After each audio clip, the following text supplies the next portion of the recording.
Hello everyone and welcome to Tech Upskill channel. In today's video, I will guide you through resolving the dump file creation failed error. And now, let's get started.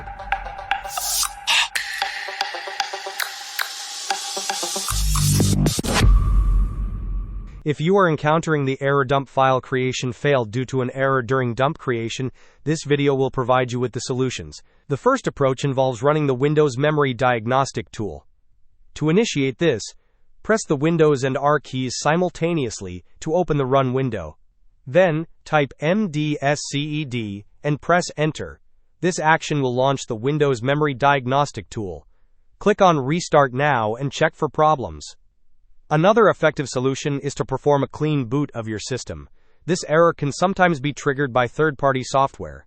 A clean boot starts your system, with no third-party software enabled at startup, helping to isolate the cause. To do this, search for System Configuration in the Windows search bar and open it.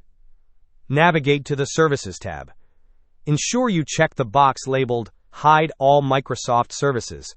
If any services remain checked, click on Apply, then OK and subsequently restart your computer. A System File Checker scan, often referred to as an SFC scan, is also a viable solution. Search for Command Prompt in the Windows search bar and select Run as Administrator to open the elevated Command Prompt window. In this window, type sfc/scan now and press Enter to begin the SFC scan. Finally, as a general piece of advice, avoid overclocking your computer. Overclocking not only contributes to the error we are discussing, but can also lead to numerous other complex computer problems that are exceptionally difficult to diagnose and resolve.